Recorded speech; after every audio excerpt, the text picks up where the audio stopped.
It'll be on the injured knee, yeah. How do you approach the replacement there? Obviously, the guy is valuable in a lot of different ways for you. Right. How do you patch that up? Well, we added Devin Asiasi at the cut down, and so now he comes up and bubbles into a role to play. So you've got Mitch, Devin, Hayden, obviously. So those three guys will make up that room for the time being, and all three of those guys have done a nice job. I thought Mitch came in last week and did some really good things. Despite not getting all the reps in practice, he stepped in there and did a nice job. Hayden's obviously been really good for us this year. Now we get a chance to look at Devin a little bit. What do you lose in Drew? I mean, what is the hard part to replace there? Yeah, Drew's just one of those tough, smart football players. He's what we want to be about. There's just so many little nuances. Sure, you coach him. James coaches his tail off, to get those guys ready. But James is one of those. Drew's one of those guys that really sees it from a coach's mindset. He really has a clear understanding. I'm not gonna say it comes easy to him because he really works at it. It's really physical. He's blocked some big time guys at times on some key plays we've had over the last couple of years, and just a reliable guy. So yeah, it hurts to lose a guy like Drew because he's just worked so hard to put himself in a position to really help this team, and it's unfortunate when something like this happens, but it's football, and he's had a great attitude about it. What's the? I guess you'll have for open roster spot. Do you know what you plan on doing with that? Yeah, not yet. Like Brian said on Monday that with the offensive line, you're trying to find out what those guys can do best, maybe in the run game and run blocking. Did you find some of that in the second half against Dallas, or are you still trying to pick your way through some of that? Yeah, I think there's been some really good things from these last two games as we get the season started. And it's as simple as just we need to start faster as a team to give ourselves a better opportunity to go into the game and execute the things that we want to execute, win a tighter game or with a lead, and so waiting until the second half to come back from behind. Because then you get a much better chance to really get a feel for what you have. But I've been really encouraged by all five of those guys. I think the chemistry is really coming along with them. And so it's a really fun group to be around, and really got a lot of faith in those guys. Zach, how much can the running game help them overall, the offensive line group, when it gets going? Right? Does it help them in terms of getting a sense of being more physical? As simple as that? Well, I think you can impose your will a little bit when you're coming downhill and attacking people in the run game. It's also as you get a lead and you feel the defense start to wear down, that's where, yeah, sure, the offense is getting worn out as well, but their confidence continues to spike as they see what it's doing to the other team. And that's where a lot of the big runs end up popping, when you got a lead later in the game and you're really grinding on a team. So there's a lot of things that, again, in this early part of the season, we look forward to getting an opportunity to showcase some of that. You mentioned you've seen seen some good things in the first two games. Yeah. Wearing down of defense, have you seen that in the first two games in the second half where you're starting to get these defenses tired and you're able to pop bigger plays? We had several scoring drives in the second half against Dallas, several scoring drives in the second half against Pittsburgh. I thought we ended the game well against Pittsburgh, driving down the field, and unfortunately we had the field goal. Then against Dallas, we had the long drive that put us in a position to tie the game. So I think to your point, there's been some really good things later in the game as our guys have they're in really good shape. That shows, as they sustain 95 plays, I think that first week, and then, a difficult road game. That was a pretty tight game last week. So I'm encouraged about the progress that they're making. How would you describe Burrow, or how would you evaluate Burrow through two games? I think as a unit, we just need to continue to improve and score more points. Are Asiasi's strengths similar to Drew's? We'll find that out. Those are things that we saw in Tampa's. We evaluated him coming out of UCLA. We obviously watched his tape from New England before we claimed him. He's a big, strong guy. I think he brings something to the passing game as well. He's shown the ability to separate. Seems smart just in our dealing with him for the last 2.5 weeks or whatever it's been. So there's a lot of positive things that we liked about him, which is why we claimed him. I've seen those things as we've been around him. And so now I'm just excited to see him get an opportunity and what he can do, and he's got that opportunity in our system. On that last, the long touchdown drive you had two plays where Burrow gets outside the pocket, extends plays, finds guys. Can you describe the importance of those plays and keeping the offense efficient and productive and everything you want to be? That's part of a play caller's dream, is when a guy can take a play that's off schedule or maybe not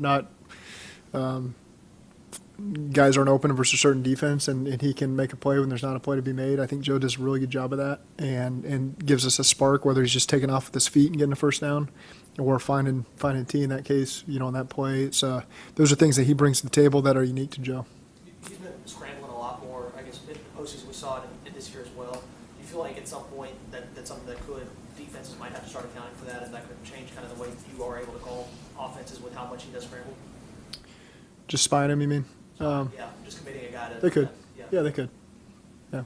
You're stressing starting faster. Would a potential way to do that be if you get the chance to start with the ball in offense, or are you always one that wants to defer? No, I think you're open to anything, and those are always things that we'll talk through. And it's when you win the coin toss like we do, we've deferred because we always win the coin toss, of course. But those are just things that you got to talk about. You got to address the situation and find a way to give this team a spark early in the game, and we just haven't done a good enough job of that. It seems like that's the overall for most coaches. They choose to defer. Is that solely because you get the chance to double dip Yeah. at the end? Yeah, that's the primary reason. You get a chance to get the ball at the end of the half, score points, gain the momentum in the half, then come out and do it again, and create a 2-score advantage there.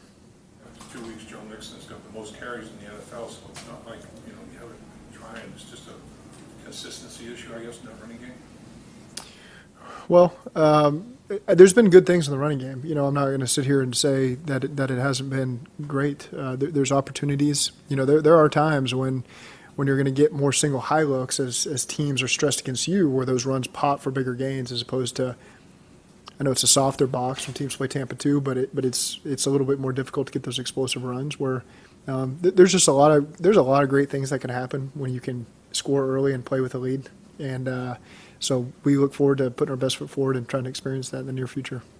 The one word, and not that it's not always an emphasis, but the one word we've heard over and over the last couple of days is execution. Why has the execution in your mind not been there the first couple of weeks, and do you think that's the biggest line between where you're at and where you can? I wouldn't say that the execution has not been there. I think, we try not to overreact to the fact that if one play went different the first game, one play went different the second game, we're 2-0 and we're the same football team with the same execution, positives and negatives. But the easiest thing to point to is those plays that each guy could have had that maybe would have made a difference in the game, the calls that we could have made that would have made a difference in the game. And so at the end of the day, we just got to continue to grow as a team every single week as the season goes. And on our end, not overreact to how the early part has gone. We're still in the early phase here for a couple more weeks. We're still going to continue to grow as a team and learn from this adversity. And so I think that's the encouraging thing, is our guys have all embraced that and willing to tweak anything that needs to be tweaked, willing to be hard on themselves, willing to be coached. And I feel very comfortable about the direction this team's headed. What's the biggest key to getting the intermediate passing game kind of maybe back to where it was last year?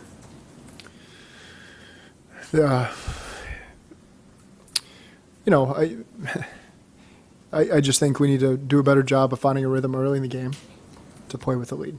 And then that's going to help the entirety of our offense. So what do you think of Flacco? When you look at Flacco, what you see, you were probably in junior high when he made his debut. He's been around a while. He's younger than me by a year, okay? So I think I graduated in 06. I think he graduated from Delaware in 07, if I'm not mistaken. So I got him. He's younger than me. I see a guy who's won a Super Bowl. I see a guy who's seen everything. He plays with a lot of confidence, plays with a lot of poise, plays on time. He can make any throw that there is to be made in all football. He can still do that. Their team's probably got a lot of confidence in him because he's been there, done that. He's in a bit of a flow, played these last 2 games, and you look particularly at the end of that game, man, he was in great rhythm, throwing on time. So you can see that the skill guys have a lot of trust in him. I think Mike does a great job putting those guys in position. So he's a really good quarterback, and he's on a 1-game winning streak, and he had a big part in that. Coach, what do you think about his arm? It looks like he can still get it downfield. Oh yeah. I don't think there's any concerns about his arm strength right now. Not from me. I can promise you that. In the offseason, the Jets get CJ, you get Hayden. From your perspective, how does the skill set of the tight end you have impact just the overall way the offense works, since so many tight ends have so many different skill sets? I don't think it necessarily impacts the way we design the offense. Gives you another option, to feature him a little bit more, make him a primary. But it's still the same stuff we've done in the past. It just gives you a couple different looks. But I think Hayden's done a really good job when his number's called, making the most of it. As a play caller, is there anything you maybe wish you would have done a little bit differently? games when you go back and look at things, or something that maybe jumps out when you look at the tape? You know, we look at everything all the time just to make sure we're not missing something. Sometimes you feel really good about it and it doesn't work out, and then you know, the first person I look back on is myself to see, okay, what should I have done differently to help put us in a better position, communicate a little better. So again, we'll continue to evaluate that, and we're not opposed to tweaking anything. And in my personal process, as I get ready for a game, or in our units, we got to do whatever we can to give our team a little spark and start faster. What does that entail when you say tweaking things? Everything, just the way I go about my Wednesday, Thursday, Friday, Saturday night, Sunday morning process, conversations you have with coaches, players. You know, I'm pretty open about all that stuff. A lot of coaches tend to be, sometimes we can be rigid about those things. Why has that not been the case for you? Why do you feel like, you know, it's good to be flexible in those situations? I just try to be myself. I can't speak for everybody else, but I think that's important. We ask that of our players. We ask that of our coaches. Just because you've done something the way you've done it for 4 years or 20 years doesn't mean it's right, doesn't mean it's wrong. Just try to be open to the process of evolving and doing whatever you can to help this 2020 team in week 3, you know, and not worry about what you did for the 2020 team in week 16. You know, it's all that stuff. It's different. And so again, you just got to be ready to evolve if needed. How patient are you when you constantly are behind the sticks like you were in Dallas, of staying with your game plan? How patient do you think you are? I think on the normal downs, relatively patient, sticking with the plan. It's, you know, when you're in the get back on track situations, you know, the 2nd and 9 plus, you're into a different part of the call sheet because you're not looking for an efficient run at that point to put you in 3rd and 8. You know, you're trying to get a little bit more than that. So it changes when you're behind the sticks. You have a 1st and 15, or you have a get back on track 2nd down. You know, you're now in a different part of your plan, a plan you were hoping that you weren't going to use as much as we have the last 2 weeks. When you're in that process of contemplating, what do I need to change, anything during the week, Saturday, Sunday, whatever, coaching staff, feedback, Yeah. player leadership, feedback, you kind of reach out to everybody? Yep. Yeah. I mean, anything. I think we have a group of captains. Like I told them, they've earned it. You know, they were voted in. I got a lot of trust in them because of how they go about their business. And so when we're in those meetings, I want feedback. And sometimes they don't. You know, sometimes a week goes by and you don't. But I want to hear that from players who've been in this league, been on other teams, been on this team for a while. They work their tails off. Any feedback they can give. Those have been really positive conversations. There's nothing earth-shattering there. But that's why we do that, so we can hear that. Same with the coaches. I think I've been around these coaches long enough. They know they can be honest and blunt, and we'll take it the right way. About an hour ago, Joe sat up there and said, relax, and that we're going to be fine. When your quarterback has that message and isn't panicking after 0-2, how much does that help you with that message, given that you can't panic either? Well, he sees it for what it is. You know, it's easy for us to all understand that, you know, and it's easy to sit up here and just feel the questioning after 2 games of you sense panic from others, and that's just not what's happening for us. So I think sometimes it's the easiest thing to say, just to tell everybody to calm down. We're okay. We're a good football team.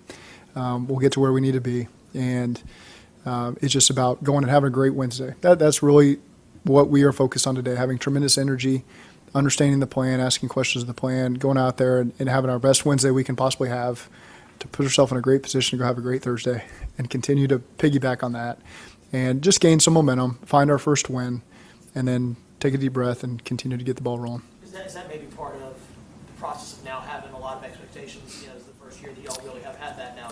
Sure, and that's a great thing. It's we've been begging for expectations, we've been begging for high standards, and now they're here. And this is part of it. When you start out slower than what you hoped and what people anticipated, then you're going to deal with that. And I love it. I love the amount of people that are in this room right now. That's great.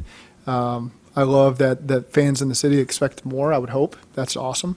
And so now it's just our job to continue to put our head down and not worry about all the things you deal with, the line of questioning or people, you know, whatever you're out, which us as coaches we're not out, but I'm sure the players deal with it, and just focusing on what you can control. That's all that matters. And again, at the end of the day, we know that we have a good football team and that we're going to get back on track and we'll be in good shape and everyone can relax.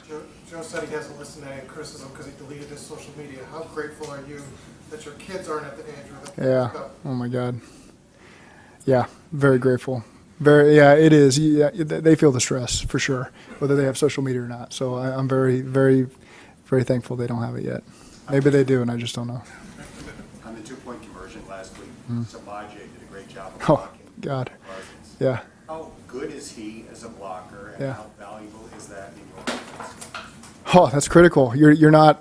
That's not why you call the play to match up a running back on Micah Parsons. I promise you that. You know, a guy can line up on the left side the entirety of the drive, and then all of a sudden be on the right, and you just got to call the protection the way you want to call it. Trying to help everybody there, and just the way it worked out. He lined up outside Samaje, and Samaje did a great job holding him off, refitting his hands. So that's just what a veteran player like him brings to the table.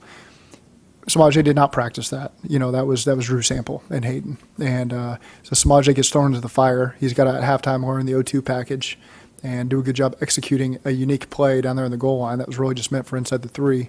And steps up, does it. Initially maybe lined up wrong, but got it fixed, tightened down. I was a little concerned there for a moment. Lines up right, and then just blocks his tail off for 5 seconds or whatever it seemed like, and allowed for us to tie the game. How about Boyd's route on that? Boyd's route seemed to be really good. Really good. You know, it's yeah, I agree. It's a compliment. You know, he had a one-on-one. It's a compliment to some things that we do. It's the same route we ran against Kansas City here on 4th down, where they got called for the defensive holding. You know, so I guess that's an option route. Would that be an option route? I wouldn't phrase it as an option route, but no, he doesn't have the option. He's running the route that we call in that case. We run plenty of option routes, but that wasn't one. That was just more of a compliment to a through route, and he was going to pull back. And we played the game last year. They just tackled him. This time he got better separation and was open. You said that's not how you draw it up, but that Samaje didn't practice that. Yeah. Not how it's. Does your stomach drop a little bit when you see it shake out like that? No, no, because ultimately he's got help. You know, the other guy didn't engage Hayden, so he knows he's got inside help there in the C-gap, and Hayden's just kind of keeping an eye on this. I think it was the safety there that was right over the top of him, but ultimately he's going to have help had he gone inside. So guys understand where they got help. You know, where that you don't want to lose, where you can lose. And I think that's where Samaje is just kind of a piece of the puzzle that you can plug in there, and he's got a good understanding of what we're trying to accomplish. He goes into walkthroughs that he's not really a part of in that sense, knowing that this could be me. You know, he probably wasn't focused on that low red zone clip, more 3rd down, because we use that a lot in 3rd down. Drew did a great job during the game. But just Samaje is one of those pros, man. He's our definition of a Bengal, and that's why he's around, and that's why he does a great job stepping in when he needs to and making a critical play in the game. Dax Hill's role, has that just been a result of the game situation? Yeah, you know, that can change every week. And like I said, it's a good thing that we have the depth that we have. We got a lot of people that we can use in a lot of different ways. We got linebackers that we can utilize for different reasons. We've got Trey Flowers that fits in there as well, Dax Hill. Dax is doing nothing but working hard and nothing but earning our confidence, and his opportunity just hasn't come in a big way yet. But, we continue to put him in packages. Those packages, some games will be bigger than others. All the confidence in the world that he can go out there and do a great job. And so it's no reflection on anything that's happening. It's a reflection on us having some really good players and good depth and just continuing to find roles for everybody. Essentially the same question, but for Chris Evans. Is it just a matter of Samaje Perine and his blocking? Yeah, same thing. You know, we just being disciplined in all 3 phases and continuing to find roles for guys. We put him out there on a play last week, and he did a great job. He won. Jamar got the 1st down on a 3rd down. You know, and so again, there's options. There was a good option here, good option here. We went to Jamar. He paid off for us. Got the 1st down. Chris did a great job too. He could have gotten the ball as well. And so again, just sometimes because they don't get the ball, it looks like their role is reduced. There's still opportunities for guys. It doesn't always work out that way where they seem as involved as maybe people perceive. Drew Sample had where he was lining up in the backfield on 3rd down and kind of cleaning up those 5-man pressures and working on Micah Parsons was a big role. Yep. When he went down with that knee injury, where you're like, oh God. Yeah, Samaje would need to step up, and but that's just Drew. You know, that's just the role he plays is jump in there and do whatever he's got to do to help the team protect, be successful, run routes, run block, whatever he's got to do. I think the picture I think of Drew Sample was blocking Calais Campbell last year on CJ's 60-yard touchdown or whatever it was, one-on-one for about 4 seconds, just in a phone booth fighting his tail off against, one of the best players in all football. And, So those are just the things that he doesn't get any credit for. Nobody really writes about that or talks about it. But behind the scenes for us, to know what he brings to the table in that sense is just, it's a saving grace for all of us. Zach, you were out at the Moeller St. X game on Friday, and it wasn't just you, it was Joey Votto and Luke Fickell, Tyler Stevenson. Why make it a point to get out to a game like that? What was it like out there? That's one of the things I haven't done a good enough job of is just enjoying football in this community. And so that game just happened to be the one that my kids had talked about, so I took them out there. I brought Joey Bose with us, our strength coach, and I said, we're just gonna stand on the edge of the fence in the end zone, and no one will even know we're there. And showed up to buy tickets. They told us it was sold out since Tuesday. I showed up at 6:59, and I said I need 9 tickets. They said we've been sold out since Tuesday. I said, okay. And then they were great, and they let us in, and saw Luke was there, and then saw a collection of our running backs were there as well, and saw those baseball players, and so it's just a tremendous scene. It's not like this everywhere in the country. It's just not. And so first and foremost, it's for my kids. I want them to go and enjoy it and see what high school football is about. What I remember being in 5th grade and going to the high school football games, watching Brian Hartsock play quarterback and all those guys you looked up to. And I want my kids to have that as well. But also just the scene of, man, this is a great environment. There's so much support for the Bengals and for UC and for high school football. And certainly hope as the season goes. It doesn't always work out on Friday nights, but as the season goes, I'd love to get to as many games as you can and show your support and just enjoy the scenes. Did you think for a second they weren't going to let you in? No, I felt good about talking my way through the situation, but no, they were great. They were great. You referenced the play against Kansas City last year, and you referenced plays from years past. I know as coaches, you guys have a pretty good recall of everything, but do you have the same process of how many times you watch the game, whether you win or lose? Do you watch it more when you lose? Like, what is your process from watching the game, because you've been able to recall a lot? You watch it straight through, and then you watch it in a lot of different ways. You watch all the protections, you watch all the runs, you watch all the passes, you watch it by coverage, by situation. And that goes, over a 2-day period probably as you reference back to things. And so it's my process, might not be everybody's process, but and then you refer back to it. We look at things that we're trying to complement. So you're looking back at the Pittsburgh game and some of the details of that and try to see what other teams are studying about you and try to match it as best you can.